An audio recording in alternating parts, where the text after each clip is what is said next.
जय हिंद मेरे प्यारे दोस्तों, स्वागत है आपका सृष्टि रिसर्च कोचिंग सेंटर के इस नए वीडियो में। मैं हूं आपका दोस्त। आज का मोटिवेशनल स्पीच है कि तू कर बुलंद खुद को, तू कर बुलंद खुद को कि तेरी कमजोरी ही तेरी ताकत बन जाएगी। तू कर बुलंद खुद को कि तेरी कमजोरी ही तेरी ताकत बन जाएगी। यह संघर्ष तेरा स्वाभिमान है, यह संघर्ष तेरा स्वाभिमान है और स्वाधीनता ही तेरा पहचान है, बन जाएगी। कहने का मतलब यह है कि जो संघर्ष हम करेंगे, अगर जितना हम ज़्यादा संघर्ष कर रहे हैं उतना ही ज़्यादा हमारे अंदर निखार आएगा, उतना ही ज़्यादा हमारे क्या आएगा बाबू, निखार आएगा। और वही निखार हमारा स्वाभिमान, संघर्ष, स्वाधीनता ही हमारी क्या हो जाएगी, पहचान हो जाएगी। अगर वास्तव में आप पहचान बनाना चाहते हैं तो अपने आप को बुलंद करना सीखिए कि सबसे पहले हम अपने आप को कैसे बुलंद करें। इस दुनिया में कोई भी ऐसा चीज़ नहीं है जो कि एक सामान्य व्यक्ति उस चीज़ को ना प्राप्त कर ले। बस उसको प्राप्त करने के लिए जज्बा और हौसला होना चाहिए। अगर आपके पास जज्बा और हौसला है तो लिख ले लीजिए, संसार में कोई भी ऐसा चीज़ नहीं है जो कि इम्पॉसिबल हो। क्योंकि आप लोग को बार बार मैं एक कहानी सुनाता हूँ। एक करत करत अभ्यास थे जड़मति होत सुजान, करत करत अभ्यास थे जड़मति होत सुजान, रस्सी आवत जाते सिल पे पड़त निशान। किसने बताया था? वर्थराज ने कहा था कि जब एक रस्सी के बार बार आने जाने से अगर पत्थर खिया सकता है तो हमको बार बार पढ़ने से, बार बार उस चीज़ को याद करने से क्या नहीं याद हो सकता। समझ रहे हैं बाबू? तो आप लोग से मैं यही विनती करूँगा कि जिस तरह से वर्थराज एक मंद बुद्धि का व्यक्ति होकर आगे निकल सकता है, तो आपके पास तो प्रेजेंस ऑफ माइंड इतना अच्छा है कि आप कुछ भी कर सकते हैं। समझ रहे हो ना? ठान लो हिस्सा जिसे तुम पाना चाहते हो, ठान लो हिस्सा जिसे तुम पाना चाहते हो, लिख के ले लो। इस संसार में कोई भी ऐसा चीज़ नहीं होगा जो तुमसे उस वस्तु को छुड़ा सके। बस ये हो कि तुम्हारे अंदर वो हौसला और तुम्हारे अंदर वो क्या होनी चाहिए, जज्बात होना चाहिए। समझ रहे हो? हौसला। सूरज अगर वो मेहनत करता तो हमको नहीं, मेरी नज़र में वो सबसे अच्छा व्यक्ति होता, सबसे अच्छा लड़का होता। लेकिन चलो वह मेहनत नहीं बल्कि बेहनत करता है। मेहनत तो करता है लेकिन बेहनत करता है। समझ रहे हो चलवा? और जो बच्चा मेहनत नहीं बेहनत करेगा ना, घंटा नहीं हिलेगा। समझ रहे हो ना? तो अगर घंटा हिलाना चलवा तो क्या करना पड़ेगा? मेहनत करो, मेहनत करो। जब तक तोड़ेंगे नहीं तब तक छोड़ेंगे नहीं। किसने कहा था चलवा? दशरथ मासी। तो हाँ, अच्छा पुष्पाराज। अरे चलो पगला जी उसको पुष्पाराज देख के। चलिए, चैप्टर का नाम है, कौन सा चैप्टर है चलवा? अध्याय 11, अध्याय 11। और इसमें हम लोग पढ़ने वाले हैं कार्य तथा ऊर्जा, कार्य तथा ऊर्जा। कार्य बहुत अच्छा शब्द दिखाई दे रहा है चलो, कार्य तथा ऊर्जा, कार्य तथा ऊर्जा। अभी बताओ से चलवा, कार्य को इंग्लिश में क्या कहते हैं? वेरी गुड, WORK, वर्क हो गया। तथा को और भी कहा जाता है एंड, या तो तथा कीजिए या तो और कीजिए। तो तथा को हम क्या कर सकते हैं बाबू? एंड। क्या कर सकते हैं? एंड। और ई क्या होता है? ऊर्जा को क्या कहते हैं इंग्लिश में? एनर्जी। ई यानी ई, वेरी गुड, ENERGY। एनर्जी में क्या होता है बाबू? ऊर्जा। अच्छा छिला, कहते हो अरे बकरा खाओ ऊर्जा मिलेगा, कहते हो पालक खाओ ऊर्जा मिलेगा, कहते हो छिलवा कि अच्छे से रोटी खाओ ऊर्जा मिलेगा, रोटी को चबा के खाओ ऊर्जा मिलेगा। लेकिन ये ऊर्जा मिलता कहाँ से है? ऊर्जा मिलता कहाँ से है? इसको हमको जानना पड़ेगा ना चलवा। लेकिन उसको जानने से पहले हमको ये जानना होगा कि what is work, what is work. क्या हमको याद रखना है बाबू? व्हाट इज वर्क यानी कि कार्य क्या है। तो देखो चलो, हम कार्य बता रहे हैं। कार्य मतलब होता है किसी को गाली दे देना कार्य है, किसी को मारपीट कर देना कार्य है। काहे नहीं कार्य है? अरे जाओगे तो लतियाओगे तो कार्य करोगे कि नहीं करोगे? हम बता रहे चलो, हाई वस्तु है। अरे कार्य नहीं करके आ रहे हो, किसी को मार के आ रहे हो, कार्य करके आ रहे हो।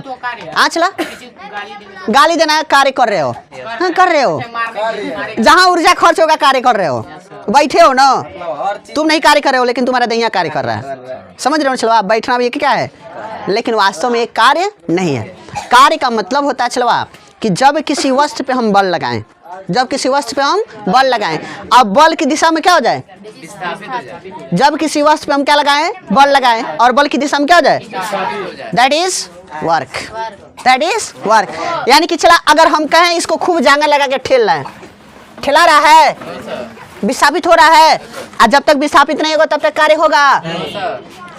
कार्य किसे कहते हैं? तो कार्य जब किसी वस्तु पे हम बल लगाते हैं, अगर वह बल की दिशा में क्या हो जाए, विस्थापित हो जाए, तो वस्तु द्वारा किया गया कार्य होता है। अगर वस्तु पे हम बल लगाते हैं, बल की दिशा में कार्य नहीं होता है, तभी भी हम कार्य कर रहे हैं, लेकिन वह कार्य किसके बराबर हो रहा है? चलवा शून्य के बराबर। किसके बराबर? शून्य के बराबर। ये जरूरी नहीं है अब कह दो चलवा कि किसी वस्तु को खाली ठेलना है और वह वस्तु विस्थापित ना हो, और उसी वस्तु को ठेलने की वजह से हमको कुछ पैसा मिल रहा है, तो हम कहेंगे कोई कार्य नहीं किए हैं। कार्य किए हैं, कार्य किए हैं, लेकिन कार्य किसके बराबर होता है? चलो एक कार्य शून्य के बराबर होता है, और एक कार्य होता है धनात्मक, एक होता है ऋणात्मक। अब कैसे धनात्मक होगा, कैसे ऋणात्मक होगा, ये तो बताया ही जाएगा, लेकिन हमको ये जानना है कि कार्य, तो जब किसी वस्तु पे हम बल लगाएं और वह बल की दिशा में क्या हो जाए, विस्थापित हो जाए, उसी को हम क्या कहेंगे, कार्य कहें। जैसे कि मान लो बाबू ये किताब है ना बाबू, एक किताब है और यहाँ पे हम कलम को रख दिए हैं।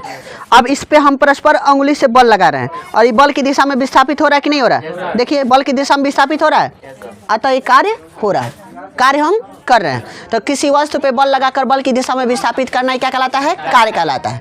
तो कार्य बराबर, कार्य को इंग्लिश में किससे डिनोट करते हैं? चलवा कार्य को इंग्लिश में W से डिनोट करते हैं। किससे? W से। तो W क्यों कर रहे हैं चलवा? क्योंकि पहली शब्द को हम लिखा जाता है, पहले शब्द हम जाते तत्वों के संकेत में भी बताए हैं कि सबसे पहले लैटिन भाषा को, उसके बाद से जब ज़्यादा तत्वों की खोज हो गई तो कुछ भाषाओं को, कुछ अंग्रेजी अक्षरों को पहले और दूसरे अक्षरों को, उसके बाद से तीसरे अक्षरों को, या लास्ट और अंतिम अक्षरों को लिया जा रहा था ना। उसी तरह से W के वर्क होता है, तो वर्क का पहला अक्षर क्या होता है? W होता है, इसलिए इसको हम क्या करेंगे? W से प्रदर्शित करते हैं। तो वर्क कार्य को किससे प्रदर्शित करते हैं? W से। अब देखिएगा, अब कार्य बराबर क्या होता है? जब किसी वस्तु पे बल लगा रहे हो, क्या लगा रहे हो? बल। तो बल मतलब क्या आ जाएगा चलवा? बल मतलब इंग्लिश में इसको क्या कहते हैं? फोर्स कहते हैं। क्या कहते हैं? Force, FORCE। जब किसी वस्तु पे हम क्या करें? परस्पर बल लगा रहे हैं, तो क्या आ जाएगा? फोर्स। और वह क्या हो जाए बाबू? विस्थापित हो जाए। क्या हो जाए? विस्थापित। विस्थापन भी कह सकते हैं, विस्थापन, बल गुणे विस्थापन। यानी कि जब किसी वस्तु पे हम बल लगाएंगे और बल की दिशा में क्या हो जाए? विस्थापित हो जाए, उसी को हम क्या कहेंगे बाबू? कार्य कहेंगे। अर्थात विस्थापन को हम किससे डिनोट करते हैं चलो? V से। Very good. विस्थापन को V से, D से भी करो, देखो यस से भी कर सकते हो, और सॉरी यस से भी कर सकते हो और D से भी कर सकते हो, क्योंकि D में डिस्प्लेसमेंट, यस को भी उसी से प्रदर्शित करते हैं। तो VS करो, चाहे क्या FD कर दो, चाहे FS कर दो, कोई दिक्कत नहीं होगा। इसलिए W बराबर किसके बराबर बाबू? W बराबर F इंटू D। अर्थात बल को हम बात करें, चलो कार्य की बात करें, तो बल गुणे विस्थापन के, यानी कि बल तथा विस्थापन के गुणनफल को क्या कहते हैं? कार्य कहते हैं। एक शब्दों में बल तथा विस्थापन के गुणनफल को ही कार्य कहते हैं। ठीक है ना। अब देखिएगा, कार्य के बाद से क्या आता है चलो? इसका मात्रक आता है। कार्य के बाद क्या आता है? मात्रक आता है। तो अगर देखा जाए चलो, तो कार्य को W से, यानी कि W का मात्रक लिखना चाहें, अगर विस्तार से लिखना चाहें तो क्या लिखेंगे? W का मात्रक बराबर F का मात्रक गुणा D का मात्रक। चलिए, ये बात क्या आप लोगों को समझ में आया? तो अब बताइए, W का मात्रक मतलब W का ही मात्रक हमको निकालना है ना। तो W का मात्रक, यानी कि इसको लिखना चाहें तो W का मात्रक, किसका मात्रक बाबू? W का मात्रक बराबर F का मात्रक। तो जरा बताइए तो F का मात्रक क्या होता है? न्यूटन। अब न्यूटन यानी कि बल किसे कहते हैं? तो रिवीजन में बल जब किसी वस्तु पे हम क्या करें? बल वह वाही कारक है जो स्थिर पिंड को गतिमान कर दे या गतिमान करने की चेष्टा करे। क्या कहलाता है? बल कहलाता है। क्या कहलाता है? बल कहलाता। और बल का मात्रक क्या होता है? न्यूटन। बल का मात्रक न्यूटन, इसलिए F का मात्रक क्या होगा? न्यूटन। वेरी गुड, क्या हो जाएगा? न्यूटन। होगा कि नहीं होगा बाबू? उसी तरह से D का मात्रक, D मतलब देखिएगा, D मतलब डिस्प्लेसमेंट, और डिस्प्लेसमेंट मतलब होता है विस्थापन। डिस्प्लेसमेंट मतलब विस्थापन। एक वस्तु ये है और यहाँ से उठाकर इसको यहाँ पे रख दी, तो उसको एक जगह से दूसरे जगह उठा के रखे हैं ना, उसी को हम क्या कहेंगे? विस्थापन कहेंगे। क्या कहेंगे? विस्थापन। तो ये बताइए, विस्थापन को अगर यहाँ से यहाँ तक मापना होता है तो किस में मापते हैं? मीटर में। SI पद्धति में ज़्यादातर मात्रा में मीटर में मापा जाता है, इसलिए इसका D का मात्रा क्या आ जाएगा? मीटर। वेरी गुड, क्या आ जाएगा? मीटर। होगा कि नहीं होगा? अब W का मात्रक की बात करें, W का मात्रक ये MKS है बाबू। W का मात्रक बराबर हम क्या कह सकते हैं? Newton. Very good, newton metre. Newton metre या SI मात्रक, स्टैंडर्ड ऑफ इंटरनेशनल सिस्टम। इसका SI की बात करें, SI मात्रक की बात करें तो क्या हो जाएगा बाबू? जूल हो जाएगा। ना ना, जूल। डाइन की बात करोगे चलवा, तो डाइन का मात्रक बल का CGS मात्रक है। बल का CGS मात्रक क्या है? डाइन है। खुश रहो, क्या है? डाइन है। उसी तरह से अगर कार्य की CGS मात्रक की बात करेंगे तो कार्य का CGS, खुश रहो चला, कार्य का CGS मात्रक क्या होता है? अर्ग। क्या होता है? अर्ग। बताए ना, अर्ग। देखिए, एक डाइन बराबर, एक न्यूटन बराबर, जस्ट आपको बताए थे कि 1 न्यूटन बराबर 10⁵ डाइन होता है कि नहीं होता है? ऑप्शन पेपर में आप लोग का आता है, बहुविकल्पी वाले में। और एक अर्ग, एक अर्ग की बात करेगा तो एक अर्ग में क्या होता है बाबू? 10⁷ नहीं, एक जूल। किसका बाबू? एक जूल की बात करें तो 10⁷ अर्ग होता है। क्या होता है बाबू? 10⁷ अर्ग। इसको याद रखिएगा, ये भूलना नहीं चाहिए, क्योंकि ये क्या है बाबू? इम्पोर्टेंट है। ठीक है ना, कोई दिक्कत नहीं है?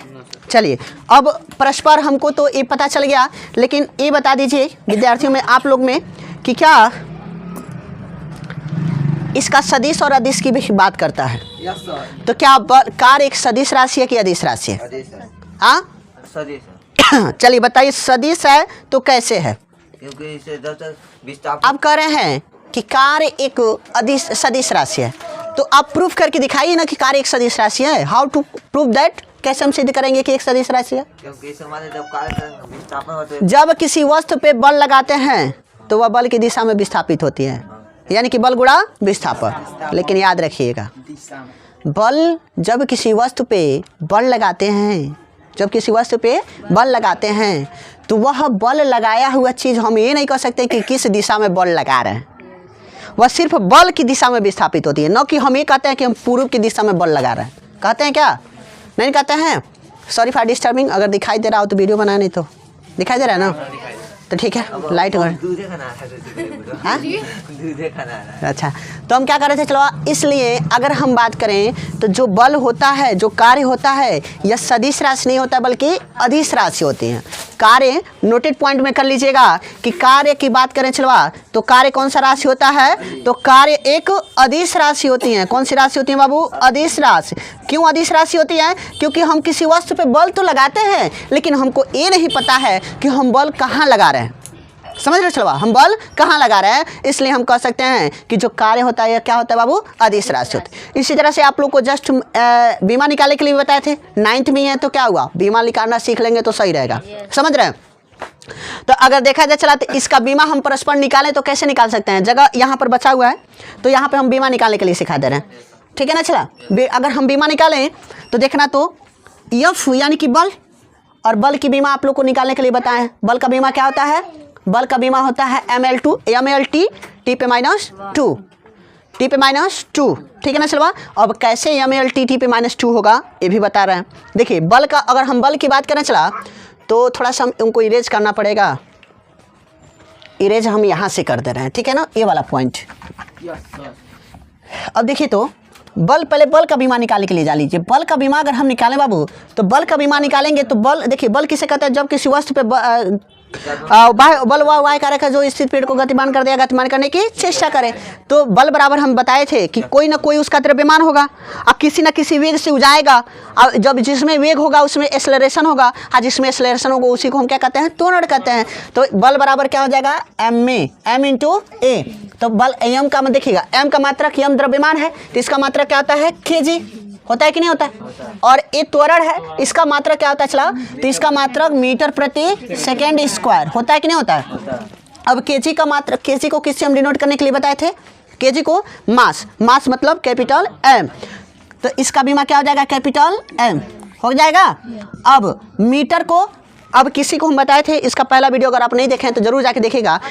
मीटर को हम कहते थे लेंथ, लेंथ मतलब एल, मीटर को हम लेंथ में मापते हैं इंग्लिश में, तो उसको किससे हम कहते हैं, एल। तो इसलिए मीटर को किस में डिनोट करेंगे, एल से, किससे, एल से। और टी को हमेशा कैपिटल, सेकेंड को टी से, तो इसलिए इसमें कैपिटल टी हो जाएगा। तो हम क्या लिख सकते हैं, देखिएगा एल बटा कैपिटल टी पर कितना हो जाएगा, 2। समझ रहे हैं, स्क्वायर मत कहिएगा लोग क्योंकि गलत हो जाएगा, ठीक है ना। अब सब बड़का ब्रैकेट में होगा, जो भी बीमा निकालेगा तो बड़का ब्रैकेट में रहेगा, और सबको निकाल के एक में डालने चला तो देखिएगा कोई भी घात नीचे से ऊपर जाता है तो क्या होता है, प्लस है तो माइनस, माइनस है तो प्लस। इसलिए यम में कोनो परिवर्तन होगा नहीं, एल में कोनो परिवर्तन होगा नहीं, टी में परिवर्तन होगा कि नहीं, टी पे -2 होगा कि नहीं होगा। अब बताइए, हम अब बल का बीमा क्या बता रहे थे, एम एल टी पे -2 आया कि नहीं आया। अब उसी तरह से डी का बीमा देख लें, डी का बीमा, तो डी को विस्थापन को हम किस में मापते हैं, चलिए बताइए, विस्थापन को हम मापते हैं कि नहीं मापते हैं, तो विस्थापन को किस में मापते हैं, आखिर में मापने का कार्य लेंथ में करते हैं, ये लेंथ मतलब एल। तो अब इसी के साथ अगर यहाँ पे हम, यहाँ पे निकाल दे, मिटा दे, यहाँ पे देखिएगा अगर हम परस्पर इसका बीमा निकालें तो एफ का बीमा, एफ का बीमा, ठीक है ना बाबू, गुणा किसका बीमा, डी का बीमा, यही निकालेंगे। बोलिए, आप लोग ये मत सोचिए कि आप लोग 9th में पढ़ रहे हैं, आप लोग इतना जानिए कि आप लोग को हर एक चीज़ जानना है, और जानना है तो शुरू से जानिए। ये जरूरी नहीं है कि हम फर्स्ट ईयर में जाएंगे तभी बीमा पढ़ेंगे, ये जरूरी नहीं है कि हम फर्स्ट ईयर में जाएंगे तभी त्रुटि विश्लेषण पढ़ेंगे। हमको आ रहा है तो हम इधर ये बता दें कि आप लोग को फर्स्ट ईयर में जाके रोना ना पड़े, समझ रहे हैं ना। यही कारण है कि मैं यहाँ पे आप लोग को निकाल, भले ही से थोड़ा सा डिस्टर्बिंग होगा कि बड़े लेवल का क्यों बता रहे हैं, लेकिन आप लोग बच्चे हैं तो क्या सीख नहीं सकते हैं, सीख सकते हैं ना, तो कोशिश कीजिए ना सीखने के लिए। क्या जाता है इसमें, हमको कंजूसी करना चाहिए कि टीचर होकर न बताएं कि फर्स्ट ईयर में नहीं पढ़िए सुनाई, हमको करना चाहिए ना, लेकिन हम आप लोग को पूरा बता रहे हैं, ठीक है ना। तो क्या हो जाएगा बाबू, एफ का बीमा की बात करें तो एफ का बीमा क्या निकला था, एम एल टी पे -2, और डी का बीमा कितना हो जाएगा बाबू, लेंथ, लेंथ मतलब लंबाई, और लंबाई मतलब एल, होगा कि नहीं होगा। अब परस्पर इसको सब एक ब्रैकेट में डाल दें तो ही कार्य है ना बाबू, कार्य का बीमा ये निकाला है। जब कार्य की बीमा की बात करें तो एम एल, एक एल, एक एल 2, एम एल 2 टी पे -2, दैट इज वर्क बीमा, वर्क बीमा, ठीक है ना। यानी कि कार्य का बीमा क्या होता है, ML2 टी पे -2, जो कि आप कंपटीशन कहीं देने जा रहे हैं GSC के का, तो उसमें जरूर आपको आएगा। ये नहीं पूछेगा कि आप 9th में पढ़ते हैं कि 10th में पढ़ते हैं, बस ये दे देगा कि आप बीमा जानते हैं कि नहीं जानते। बताओ बाबू, क्या कार्य समझ में आ गया, कार्य का मात्रक भी समझ में आ गया, कार्य क्या है, सदिश है कि अदिश है, वो भी समझ में आ गया। सदिश है तो क्यों है, अदिश है तो क्यों है, ये भी बता दिए। अब हमको जानना है कि जूल जो हम पढ़ रहे हैं ना, कार्य का मात्रक, तो एक ना एक जूल का कोई परिभाषा होगा। जैसे 1 मीटर का परिभाषा होता है, 1 सेकेंड का परिभाषा होता है, 1 केजी का परिभाषा होता है, उसी तरह से 1 जूल का परिभाषा होगा कि नहीं होगा। चलाओ, 1 जूल किसे कहते हैं, अगर कोई किसी को याद है तो थोड़ा सा खड़ा होकर बोल दे, ईमानदारी से बोलना। नहीं याद है तो हम बता रहे हैं, ये बताओ याद है, हाँ बोलो बोलो। 1 जूल की वर्ष पर दिए गए कार्य की वह मात्रा है जो जिस पर 1 न्यूटन का बल लगाकर 1 मीटर विस्थापित कर दीजिए। Very good. देखो चला कैसे तुम जाने हो, जैसे कि W बराबर, ठीक ना चला, W बराबर F इंटू डी। यदि F बराबर हम 1 मान लें और D बराबर कितना मान लें, चलवा 1 मान लें, तो देखना तो W बराबर 1 गुणा 1 बराबर कितना हो रहा है, 1। देख रहे हो रहा है कि नहीं हो रहा है। और एक इसका मात्रक जूल, हो रहा है कि नहीं हो रहा है। चला, यदि किसी पिंड पर, यदि किसी पिंड पर, ध्यान से सुनिएगा, कि यदि किसी पिंड पर 1 न्यूटन का बल लगाकर, 1 न्यूटन का बल लगाकर उसे 1 मीटर विस्थापित कर दें तो किया गया कार्य कितने के बराबर होगा? 1 जूल के बराबर होगा। तो परिभाषा लिख सकते हैं, क्या लिखेंगे? परिभाषा अगर बोलना चाहें तो जब किसी पिंड पर 1 न्यूटन का बल लगाकर उसे 1 मीटर विस्थापित कर देते हैं तो किया गया कार्य 1 जूल के बराबर होगा। That is 1 joule definition, that is 1 joule definition. क्या हार्ड है? नहीं, एकदम आसान कर दीजिएगा, ठीक है ना। अगर नहीं समझ में आ रहा है तो फिर से वीडियो देख के उसको रिवीजन मतलब रिवाइंड करके बार बार देख लीजिएगा, ठीक है ना। उसके बाद से अगर हम बात करें तो इसका सूत्र भी हो गया। लेकिन एक बात बताओ बाबू, अगर हम इस पे बल लगा रहे हैं, अगर हम बोर्ड पे बल लगा रहे हैं तो बल जब लगाएंगे तो हमारे और इसके बीच में किसी न किसी प्रकार का कोई झुकाव होगा, चाहे लंबवत हो, चाहे थीटा कोण पे हो, चाहे किसी भी प्रकार का झुकाव होगा। और जब झुकाव होगा तो वहाँ पर किसी न किसी प्रकार का कोण बनेगा कि नहीं बनेगा? और जहाँ पर कोण बनता है, जहाँ पर कोण बनता है तो वहाँ पर बल की स्थितियाँ क्या हो जाएंगी? बदल जाएंगी, कार्य की भी स्थितियाँ बदल जाएंगी। तो इस शर्त के अनुसार यदि हम परस्पर किसी वस्तु पे बल लगा रहे हैं, किस पे बाबू? यदि हम किसी वस्तु पे परस्पर बल लगा रहे हैं और उस पर परस्पर हमारे उसके बीच में थीटा अंश का कोण बन रहा है, कितने अंश का चला? थीटा अंश का कोण बन रहा है। तो आप त्रिकोणमिति में, जैसे कि त्रिकोणमिति में एक चीज़ पढ़ाया जाता है लाल बट्टा कक्का, लाल बट्टा कक्का। तो जिसका अगर आधार और कर्ण दे देता है, किसका बात कर रहे हैं? जिसका आधार और कर्ण दे देता है तो परस्पर आधार और कर्ण देने के बावजूद हम क्या किसका मान रखते हैं बाबू? आधार और कर्ण दे देता है तो हम किसका मान रखने की कोशिश करते हैं? काश का मान रखना चाहते हैं। रखते हैं कि नहीं रखते हैं? तो मिलते हैं नेक्स्ट वीडियो में, तब तक के लिए जय हिंद।